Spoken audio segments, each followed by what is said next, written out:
Hi, everybody, and welcome back to A Foggy Day on Olympus, where we are exploring topics of history, religion, and culture, and attempting to give our Olympian judgment from high above the mere mortal's perspective. Of course, we know that our perspective is maybe not as great as the Greek gods might have been, but we're doing our best anyways.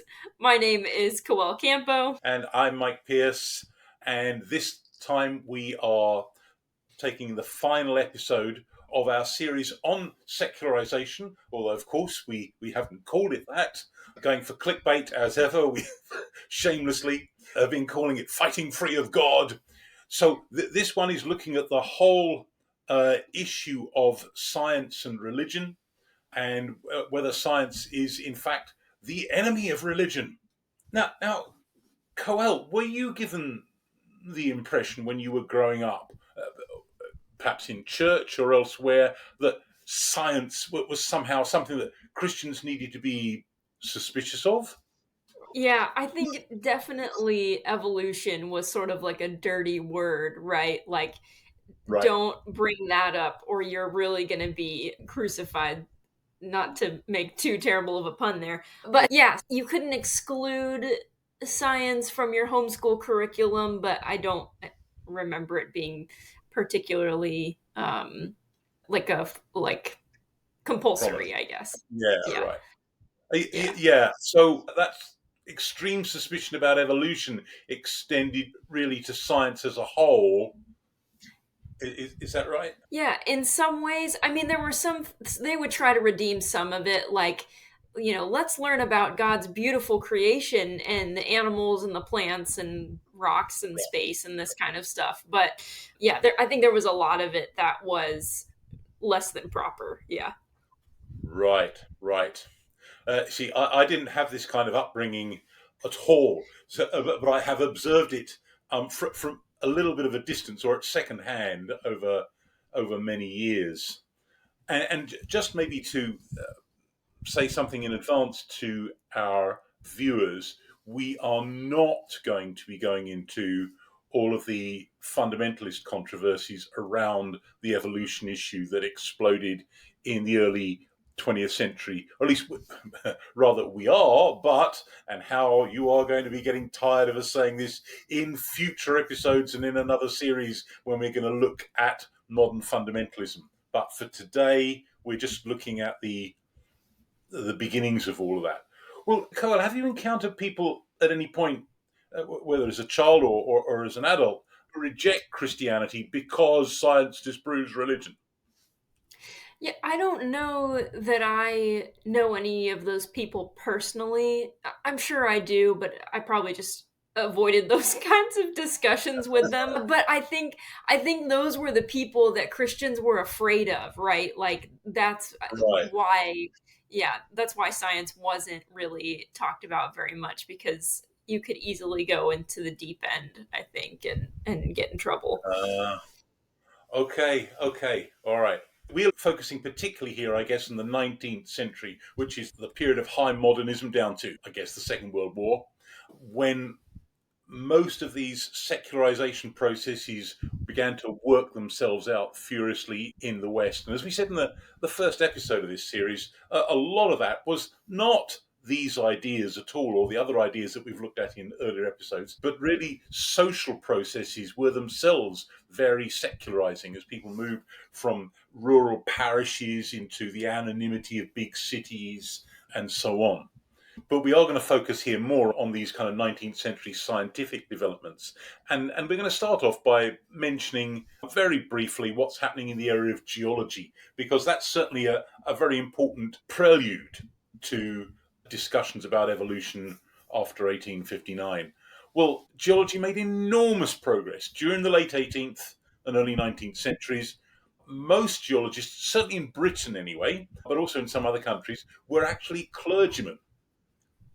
Yeah, how is it that most geologists were clergymen? Were they just amateur geologists? Or maybe just amateur clergymen? Like spinning a plate on the side there. Well, it may have varied from case to case. I mean, it's kind of disgraceful, but in the Church of England in this period, a lot of people became clergy not from any necessarily deep religious conviction or sense of vocation. A lot of them were sons of the gentry, maybe younger sons, and here was a respectable living, and it was a way of. I mean, this is the kind of phenomenon we see in Jane Austen's novels, right? That kind of thing. And quite a lot of these people became amateur scientists, even very good scientists, actually, studying rocks or flowers or birds or stuff like that, simply as something to do with their time. So, but the net result is that lots of these advances in this period were made through these clergy. But crossing the channel here and looking in France, Louis Leclerc, Comte de Buffon, published his very influential Époque de la Nature in 1778, so sneaking in there just a decade or so before the French Revolution. He was discussing, even then, the history, the idea that Earth had a history before there were human beings. He estimated Earth to be 76,000 years old, which is a lot more than the 4004 BC as the date of creation, as estimated by Archbishop Usher in the early 17th century, which many people took seriously and some still do. But he thought that humans had been present for just 6,000 years, and maybe that was him tipping his hat to Archbishop Usher. 4004 BC plus, not quite 2,000 years, then 6,000. Oxford geologist William Buckland, living perhaps a generation or so later, thought the world was millions of years old. Well, even today, most scientists don't think it's quite that old. It's multiple billions of years, but not millions of millions. And this came from discoveries of multiple layers of Earth sediment accruing over time. Well, at least these geologists did agree with Christianity on one point and disagreed with Enlightenment philosophes. That they agreed that the planet had a definite beginning.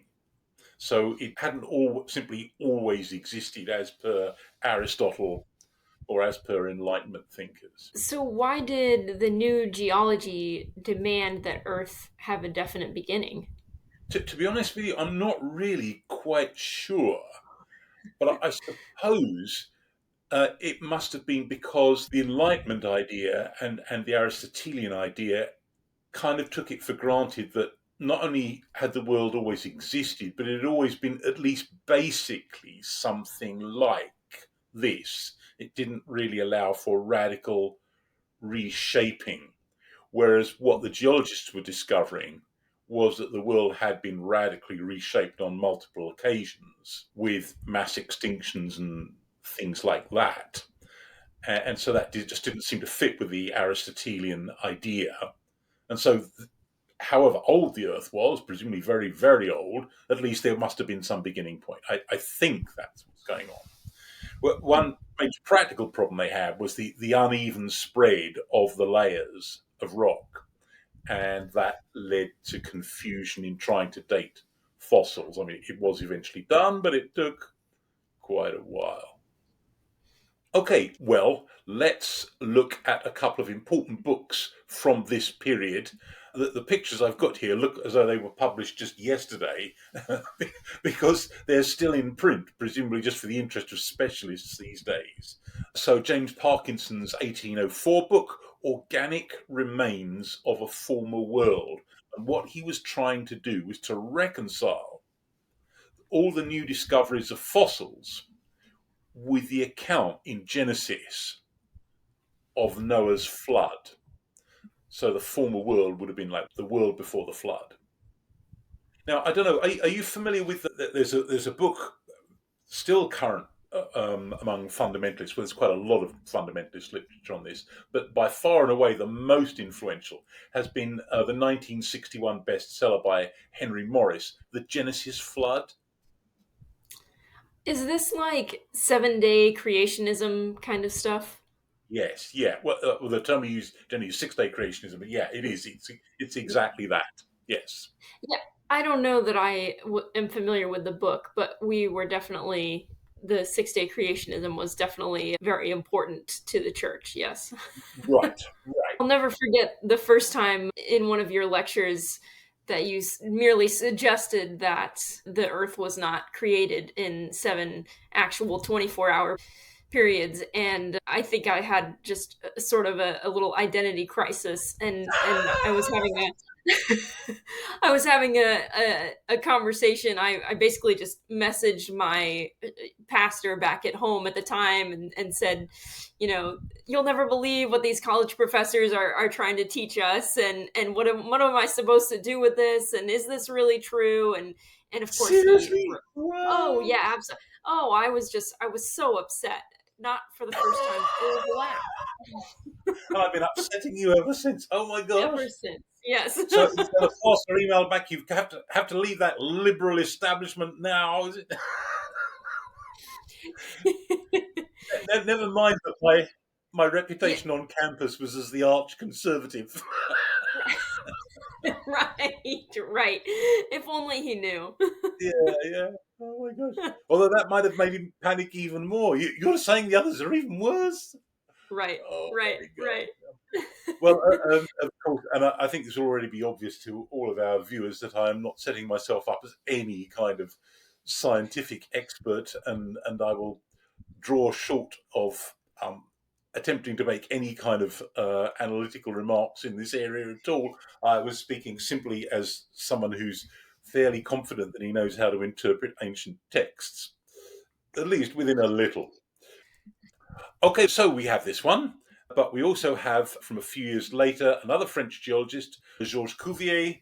He recognized the idea of ante and post diluvial, so before the flood and after the flood periods, as per Genesis, but he insisted that there had been more epochs prior to this, because, of course, there's so many different layers of rock, and each of which had ended with geological upheavals indicating some kind of catastrophe and mass extinction. But wouldn't mass extinctions be in some tension with a literalist reading of the Noah's Ark story, since all the animals are supposed to have been saved? Right, yeah, well, it is in some tension with it, I suppose. Although, if you wanted to kind of like stand on your head exegetically, you could say, well, this is all stuff that happened before before Noah's Ark. But these geologists are just kind of like feeling their way forward. So thought about this was very much in flux during the early 19th century, but people, including most clergy and church leaders, were getting used to the idea that the earth was actually really old. Now, I want to say, and this is something that I think I referred to in an earlier episode, I'll say it again now, and when eventually we come to discuss fundamentalism, I'll make the same point more extensively. That Westerners, modern Westerners, had created a kind of mental trap for themselves, and we see it in Archbishop Usher's attempt to come to a date for creation. And he puts it in October 4004 BC. And he's trying to take a literalist reading on the early Genesis account. And pre modern people wouldn't have done that. It's not they consciously would have failed to do that. They simply knew how you read these kinds of texts. It wouldn't have been the kind of mental tick that modern Westerners have given themselves, that that's how you have to read the thing. Right? And that means that in the kind of discussions we're going to talk about now, Westerners have some ugly choices. They either have to insist upon literalist readings, which become increasingly absurd and, in the light of scientific discoveries, indefensible, or they go along with the scientific discoveries and say, but we have to read Genesis literally, and Genesis literally is clearly untrue, and therefore we reject the Bible.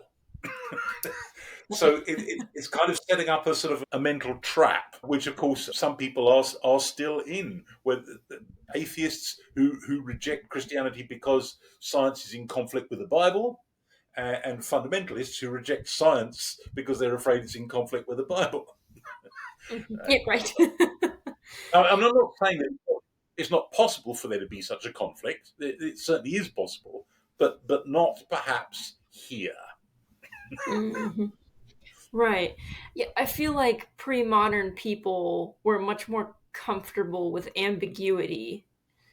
That an ancient text is more open to interpretation for them. Is that sort of what you're saying? Yes, and what it's really all about is telling you a story which has a meaning. Now, Hmm. uh, we don't have time here to go into depth on that, but when we come to look at fundamentalism, we will. But that's a couple of months up the road, yeah. Right, right. Sort of like how in the Bible Jesus is telling a lot of parables, and there's a point to each of the parables. He's not telling literal stories. He's making a point by telling a fictional, usually a fictional story, right? Right, right, yes, yes. I remember many years ago when I got taken on a tour of Israel, and the guides are all very anxious to point out sites that have connected with parts of the text of the Bible, including the New Testament, even though the guides were themselves Jewish. And one of them pointed out somewhere on the road where the man who was beaten up when he was rescued by the Good Samaritan. I wanted to shout out, "Parable, parable! It never happened. It was a story. Jesus made it up. He said he was making it up." Oops. Oh, It's dear. probably it's probably for the best that you didn't. You would have ended up Yeah, maybe yeah, a yeah, lot yeah. like the guy in the story. I know, I know. I have to spend my whole life going around biting my lip for somebody or other, just to save myself getting into even bigger trouble. Yeah. Okay. Well, let's take a look at our man here, Charles Darwin. So we've got a photo of him in older age here. Here he is in young age. That's clearly a painting. He's 31 in 1840. So his dad had been a wealthy doctor in Shropshire, and was a religious skeptic. His mother vacillated between Unitarianism and sometimes being an Anglican. Now, Unitarians are those that deny the Trinity, right? Right, yes. So they are actually heretical. But what we need to remember is that the Unitarians were an important, a sizable denomination in the 19th century, both in Britain but also in New England. So, well, at some point we could talk about where they come from, but again, that's not for now. But they had built up really during the 18th century and going on to the 19th century. They were very influential, particularly in areas like social reform and stuff like that. They did a lot of good, but orthodox they weren't. Okay, well, from 1831 to 1836, so when he's 2 years old until he's 27, he sails around the world in HMS Beagle and makes loads of observations in his notebooks, very, very extensive, on natural fauna and flora and observations that he sees there. But it's not until 23 years after he gets back that he publishes his landmark book, of which more in a moment. So the influences on him, his mother is, as we've said, she's devout, even if not entirely orthodox. Both sides of his family were long standing and ardent opponents of slavery. Remember, the slave trade had been put to an end, at least within the British Empire, just before Darwin was born, and slavery itself in 1832, I think it is. So when he was, there was clearly slavery still ongoing in America and other parts of the world, and the British Navy was trying hard to, this is the height of power, the British Navy, trying hard to put a stop to that and so on. And it was a cause that animated a lot of people, including his family. Well, he was influenced by a couple of Christian works. William Paley's Evidences of Christianity, a book so influential that it remains in print today, arguing that there must have been a designer. So this is Paley's watchmaker. If you find a watch, you don't think that, well, it's just a load of metal that came together. Because of the way it's designed, you infer the existence of a watchmaker from the watch. And Paley wants to say we can do the same thing in respect of what we see in creation, and we infer the reality of a creator. and is Natural Theology, or Evidences of the Existence and Attributes of the Deity, from a few years later. But those books argue that we can also see God acting through the laws of nature because of the adaptations of species. Because it's not just like species changing over vast periods of time that we can't really see. We have to infer it from looking at things like fossils and so on. But micro changes we can actually see in observable time, and that was already happening.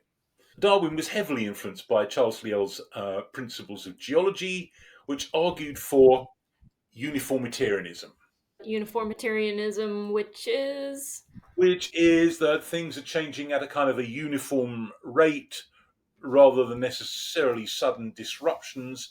And so, therefore, if we see huge changes, we need to postulate immense amounts of time for those changes to have happened in. So, we're trying to estimate the age of the Earth by putting all of those things together. And he was also aware of Jean-Baptiste Lamarck's ideas, which suggested that organisms adapt to their environment and that they inherit acquired characteristics. So if there's some kind of environmental change and of a particular animal, let's say, those that have one particular characteristic manage to survive at a pretty high rate, and those that don't die because of the nature of the change, well, the future species will inherit that characteristic. So that idea is already there in his mind. Well, late in his life, Darwin wrote his autobiography about how he starts to move towards his idea of natural selection. That, of course, is his big idea. And he says in October 1838, so he's already back from sea, I happened to read for amusement Malthus on population. Now, Malthus is someone we discussed in Why the Rest Hates the West in episode 6, I believe. Right, yes. And he is the clergyman, actually, who says that the natural kind of balance point of human populations is of near starvation. It's a very miserabilist sort of philosophy. Because he argues, if the food supply increases and people get fit, they will have more children and more of those children will survive. So the population will increase to the point where it starts to overburden the new level of food supply. And so, therefore, loads of them will die off, and those that don't die off will be constantly hungry. And that's a kind of equilibrium point. So that's known as Malthusianism. So he says, I happen to read this and being well prepared to appreciate the struggle for existence which everywhere goes on, from long continued observation of the habits of animals and plants, and he might have said of people, it at once struck me that under these circumstances, favourable variations would tend to be preserved and unfavourable ones to be destroyed. Favorable and unfavorable to survival in whatever the environmental conditions happen to be. Yes, that's the sense in which he means favourable and unfavourable there, yeah. So the result of this would be the formation of new species. Here then, I'd at last got a theory by which to work. Now, during this period, so after he's back from sea and before he writes his Origin of Species, he is drifting further and further away from any kind of Christianity. Of course, he will have picked up at least a semblance of it, not just from his family, from the whole society he was brought up in. So on his return to London in 1836, he'd been lionised, celebrated, became part of the scientific elite. He hadn't fully formed his ideas. He was still thinking through what he'd learned and what he'd recorded in his notebooks and so on. But he was aware he was moving further away from Christianity. What marked a decisive break from him was the death of one of his children. Now, he'd married his first cousin, Emma Wedgwood, who comes from the famous pottery family, if you've heard of Wedgwood pottery, which is still sold, I think it is. They'd had 10 children. Only 7 survived to adulthood, but it was the death of his 10-year-old daughter, Annie, in 1851, which really hit him hard, and he finally broke with whatever remained of his Christianity. So at this point, he's basically talking about what we would call survival of the fittest, right? Like this adaptability of species to their environment. Yes, that's right. Yes, he's moving in Yeah, that direction. That will be expressed fully in his famous book, of course. right. Which I think is interesting because a lot of Christians don't have any problem with that, right? Like that is commonly accepted now as being true. And Right, like you said, we see that we can it's observable. Like we can see that happening to some extent around us. right. But the problem that, of course, a lot of fundamentalists, literalists have is when we infer much bigger periods of time to account for much bigger changes than we can possibly observe during our 70 or 80 years on the planet or something like that. Yes, Right. Right. that's then becomes a problem for some people. Yeah. Yeah. Well, let's look at this key excerpt from his Origin of Species in 1859. It wasn't obvious at the time that this was going to be a landmark book, but we consider it to be so now. So he says if we look to long enough periods of time, geology plainly declares all species have changed. And they've changed in the manner which my theory requires, for they've changed slowly and in a graduated manner. This is, I guess, the uniformitarianism. If there be any variability under nature, obviously there is, it would be an unaccountable fact if natural selection had not come into play. Why, if man can by patience select variations most useful to himself, so for example in breeding dogs or breeding cattle or flowers or something like that, right? Why then should nature fail in selecting variations useful under changing conditions of life to her living products? Now, I don't know if this is a mistake or if he was just speaking loosely there. He's talking about nature as a person, right? And nature can't fail because it isn't a person. But nevertheless, people do talk that way and have done for maybe forever, I don't know, for a long time. But of course, what he's positing here is a highly impersonal universe. And so accommodating his language to fit the way that his thought is taking him is a little difficult. A little poetic license, perhaps. Yes, yes, something like that. I can see no limit to this power in slowly and beautifully adapting each form to the most complex relations of life. The belief that species were immutable, unchangeable productions was almost unavoidable as long as the history of the world was thought to be of short duration. 4004 BC, say, right? But by the time he's publishing this, no geologists seriously think that. Lots of people don't. And so he's saying, right, but so we don't need to be constrained by that way of thinking. But the chief cause is that we're always slow in admitting any great change of which we do not see the intermediate steps. The mind cannot possibly grasp the full meaning of the term of 100 million years. I want to laugh here. I mean, obviously, of course, he's right. But one of the things I found in teaching history was to get students to mentally encompass the idea of, oh, I don't know, 250 years or something like that. Everybody get conflated in their minds to a sort of uniform the old days, Yes. and failed to see how things might have changed between the year, I don't know, 1000 AD and 1300 AD. No, there was no picture in their mind to help them cope with that, and I had to rapidly try and paint it for them. So how much more will this be the case if we're talking about 100 million years? It's just a big number, isn't it? It Yeah. cannot add up and perceive the full effects of many slight variations accumulated during an almost infinite number of generations.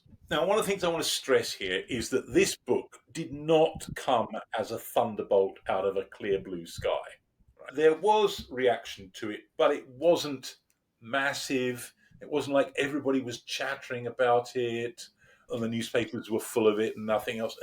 That wasn't the case at all. Right? But there were some discussions, and most famously, one that we need to mention here. And this concerns T.H. Huxley, Thomas Huxley.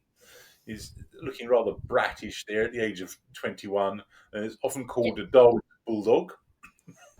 I thought maybe this was a picture of you for a minute. You're too kind. Yeah, looking brattish, right? Thank you. Yeah. Yeah. Well, he was an ardent atheist and materialist, and a little more zealous than Darwin really wanted to be. Darwin wanted to take things. He did think this, but he wanted to go about things in a relaxed sort of way, not cause too much controversy. Huxley was very happy to do so. And famously, he has a debate in 1860, so the year after the publication, with Bishop Samuel Wilberforce. Now, if that surname sounds familiar, that's because the bishop's father had been William Wilberforce, the chief campaigner to put an end to the slave trade, and then after that, of slavery itself. And Wilberforce and all of his siblings were engaged in ongoing campaigns against slavery around the world, and indeed for racial equality, right, which was not a cause necessarily favoured even by many people who thought slavery a dreadful evil. Okay, so he's a bishop and he's not very happy with the implications of the origin of species, and so he has a debate in Oxford with T.H. Huxley, and this debate has gone down in history. Here is Vanity Fair's magazine, their cartoon of Wilberforce. Very much like my lectures, they were equal opportunity insult. And so, according to the received account, Wilberforce mockingly inquired whether his opponent was descended from an ape on his father's side or his mother's. And by the received account, you mean the version that most people have been brought up to believe. Yes, yes. And from that expression, you can see that kind of implies that we're going to put a pin in it in a moment, right? But let's just give the received account first, and then we'll destroy it. All right. And here is Vanity Fair making fun of Huxley, looking older but still a bit priggish there. And he's reputed to have replied crushingly, "A man has no reason to be ashamed of having an ape for a grandfather. If there were an ancestor whom I should feel shame in recalling, it would rather be a man who, not content with equivocal success in his own sphere of activity," this is supposed to be Wilberforce, "plunges into scientific questions with which he has no real acquaintance, only to obscure them by an aimless rhetoric and skilled appeals to religious prejudice." Oof. Yes, exactly. Nice man. Well, that story has been passed down through the 20th century, and it's in a lot of school books. This is what generations have been brought up to believe happened. There is a problem with the received account. No record exists of these exchanges, which were the subject of a lot of later mythologization. So reporting at the time in the press was moderate in both senses, moderate in the sense that there wasn't a lot of it, and moderate in the sense that it didn't take sides and it gave the impression that the participants emerged with honours pretty much even. Wilberforce was a very skilled debater. He wasn't above making the kind of barbs that are later imputed to him, right? But it certainly didn't seem as though he had been crushed by Huxley. And nothing further was heard of the debate. It was just one more academic debate, and nobody paid any further attention to it until a generation later, when recollections were proffered by a lady who'd been young when she attended, and now she was a lot older. And this is the source of the story. And the recollection, let's assume that there was some accuracy in it, fitted all too well with the conflict between science and religion trope that had taken root by that time, by late in the century. Now, we need to refer here to this man, John William Draper, and we want to remember him for two reasons. One, an incident in which he made a bit of an idiot of himself, and the other in which he affects our story very strongly. He was an English scientist. He was professor of chemistry in New York University, and he'd come back to England to give, well, I don't know if it was only for this reason, but he'd come back and he had given the introductory talk at the Wilberforce-Huxley debate. There were a number of participants. Wilberforce and Huxley were just the two most important. He was the leader for the Darwinian side. And he was rather looked down upon, even by everybody else in his own camp, for going on too long and for giving a whole load of supposed examples demonstrating his case that did nothing of the sort, as though the advances of science in the 19th century somehow disproved the existence of God or undermined the authority of the Pope or something like this. I mean, Owen Chadwick, church historian we referred to in previous episodes, wonderful account. Yeah, he makes this point very well. And everybody was tut-tutting about him. Okay, but he has a comeback 14 years later with his book, A History of the Conflict Between Religion and Science. It was an enormous publishing success and spawned a whole slew of similar efforts by others over the course of the next 50 years. And basically, it establishes in the popular mind the idea that science and religion are in conflict. It's not very good history. And one recent American historian of science, who just sadly died last year, who was himself an agnostic, he's not someone who's like in the Christian camp or on Wilberforce's side or anything like that. He says that Draper's book was less of a dispassionate history, which it wasn't, than a screed against Roman Catholics, motivated by personal animus at the behaviour of his sister, a Catholic nun, regarding the death of his son. So he was playing out a family grudge, which was what was really driving this along. Prior to him writing this book, is the idea of science versus religion already a really popular conflict, or it's just getting started?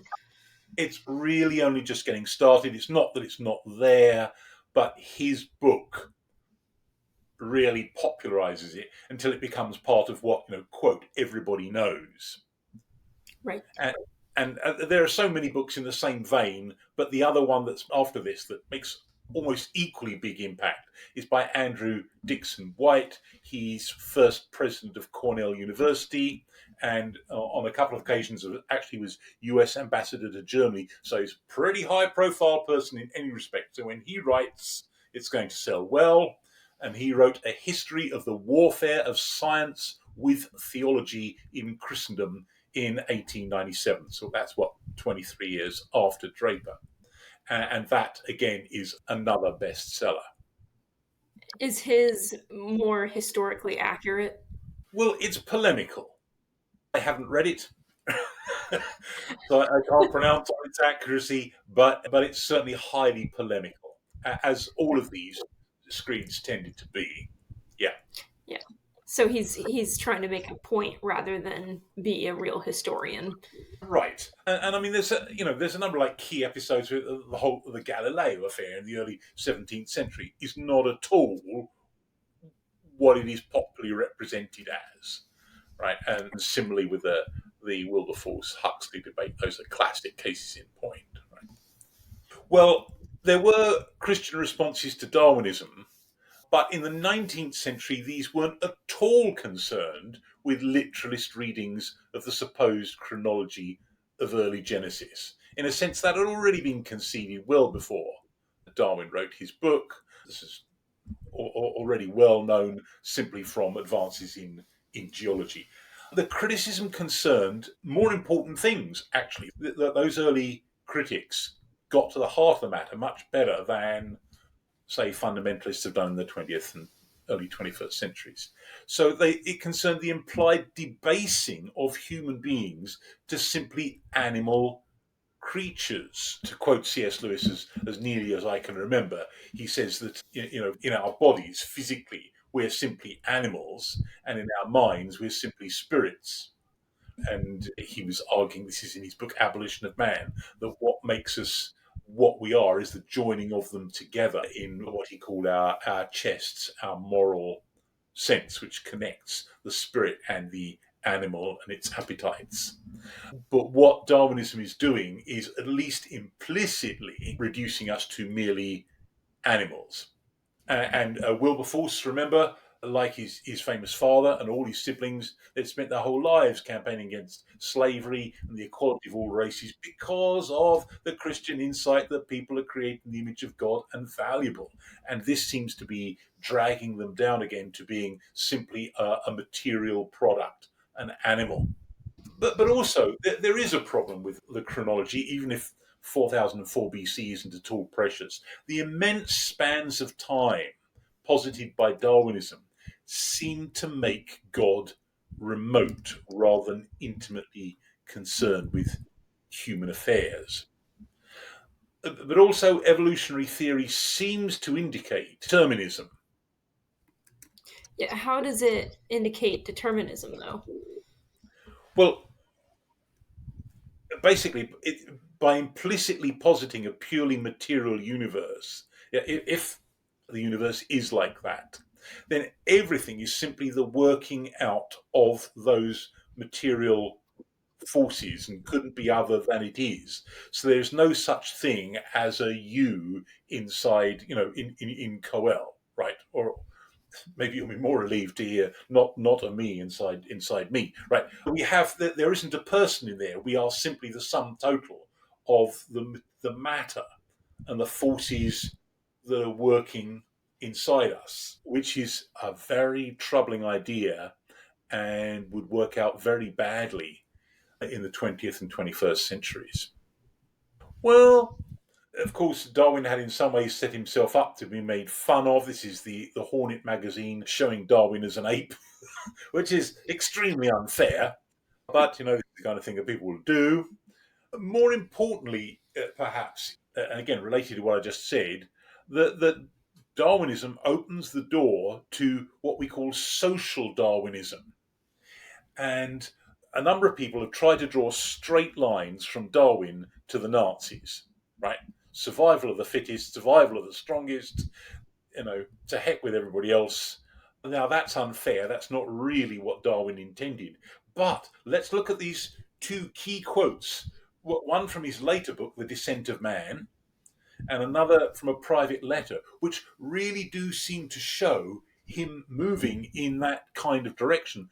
And it does indeed follow through on the logic of what he's been arguing. So, in The Descent of Man, at some future period, not very distant as measured by centuries, the civilized races of man, Glumph, will almost certainly exterminate and replace throughout the world the savage races. Oof. This seems incredibly racist, and his judgments about who's on top and who's being defeated don't even seem to be true anymore. Right, exactly so. And this can be seen again in this excerpt from a letter he writes to William Graham, in 1881. I could show fight on natural selection, having done and doing more for the progress of human civilization than you seem inclined to admit. Remember what risks the nations of Europe ran not so many centuries ago of being overwhelmed by the Turk. Now, remember that the Ottomans held almost the whole of the Balkan Peninsula, including the town in which I live now in Croatia, until the late 17th century. And after their second attempt at besieging Vienna in 1683, they were driven back and then further and further and further back until by the time you get to Darwin's time, 200 years later, right, they've barely got a toehold in Europe. And how ridiculous such an idea now is. the more civilized so-called Caucasian races have beaten the Turkish hollow in the struggle for existence, looking to the world at no very distant date. What an endless number of the lower races will have been eliminated by the higher civilized races throughout the world. This is unbelievable stuff, isn't it? Yeah, it's not a good look for him. No, no, it certainly is not. Yeah. So it seems like when he first started out on this, in the Beagle and Origin of Species, it didn't seem overtly anti-Christian at the time. No. But it seems like the more that this sort of goes on, the harsher his conclusions kind of become. Yes, yes. In a way, what he's saying here, however horrible it is, does kind of bear out the real Christian objections. Nothing. Never mind 4004 BC. The real Christian objections to this whole analysis. And it seems to me that if Christians want to engage with this kind of stuff today, and obviously I am no kind of scientist, I'm not, as it were, going there, then these are the things that they need to discuss in relation to Darwinism, not totally unrealistic and Western and modernist readings of scripture, actually. Yes. Okay, well, let's finish up by a slightly more light-hearted passage, having depressed ourselves by looking at that there. And this is coming from Owen Chadwick, whom we met in previous episodes. He, the author of the dreadfully titled, but nevertheless wonderful book, The Secularization of the European Mind in the 19th Century. And he's being perhaps almost too light-hearted here, but see what you think. So, science versus religion, the antithesis, conjectures, two hypostatized entities of the later 19th century, Huxley St. George, slaying Samuel Wilberforce, smoothest of dragons, a mysterious, undefined ghost called science against a mysterious, indefinable ghost called religion, until by 1900, schoolboys decided not to have faith because science, whatever that was, disproved religion, whatever that was. Okay, so he's having a laugh, but he's doing so in a way that puts his finger on this whole popular development of thought. Right? But it wasn't all legend. A popular mind has a need to inflate if it's to understand. It seizes upon the salient point, the point which is easy to identify, is graphic, can be pictured, the point which a newspaper can make readable.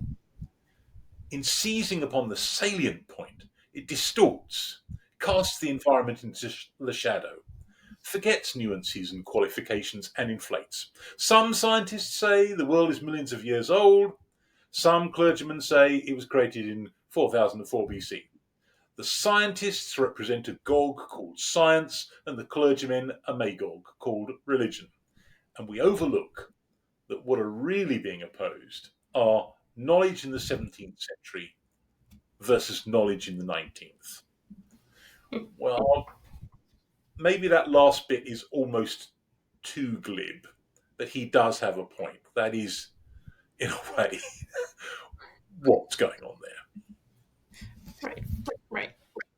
Well, let's finish here just by pointing out for any viewers who want to follow through on this, a couple of particularly excellent books that talk about this kind of subject. I mean, there's dozens and dozens that we could point to, and I have maybe not dozens and dozens, but at least a number on my shelves here. But these two certainly stand out. Firstly, we have Ferngren's book Science and Religion. He's the editor, not the author. It's a collection of essays by different people writing about their own speciality. So it's a historical introduction. It looks back even to what the Greek church fathers made of Genesis, right through to stuff happening in the 20th century, so after Darwin. And secondly, this book by Stephen Barton and David Wilkinson on reading Genesis after Darwin, the effects of Darwinism on commentaries on Genesis and so on. So yeah, those are particularly good, but there's plenty others we could mention.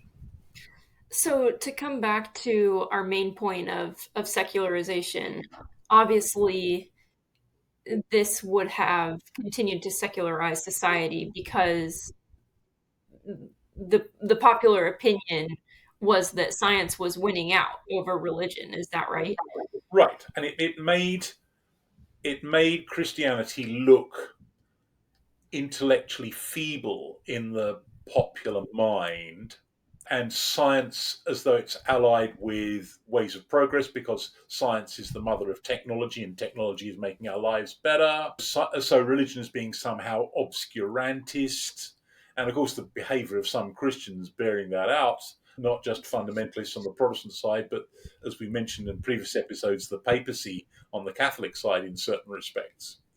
So yeah, it's all kind of hastening that process along, even if, as Chadwick says there, as we saw right at the end, this isn't the full reality of what's going on at all. A lot of this is simply popular prejudice working its way out. Yes, yeah. So, okay, well, that brings us to the end of this series on secularization. We hope you've enjoyed it. And although we're not immediately going to be going into follow ups concerning the Catholic Church and also fundamentalism, we will be doing that in a very few weeks, taking a look at both of those and their responses to changes in the modern world and so on. So thank you for staying with us, everybody. Yeah, and don't forget to like our videos, share them, blast them all over social media so that we can become popular and retire. Yeah, that's the plan, basically. It's made us a fortune so far. Yeah. It hasn't made us a red cent, has it? No, never mind. Okay, but we live in hope. You know, Right. I was seeing just the other day on social media that Tom Holland and Dominic Sandbrook are making $100,000 a month each from their "And the Rest Is History" podcast. We can dream, can't we? Yeah. Well, we can't all be Tom Holland now, can we? No. I think if I was in those shoes, I might just do that for a few weeks and then just retire. That sounds good. Yeah. Okay. Well, thank you very much, and we'll see you next week, everybody, with a brand new series. Bye bye now.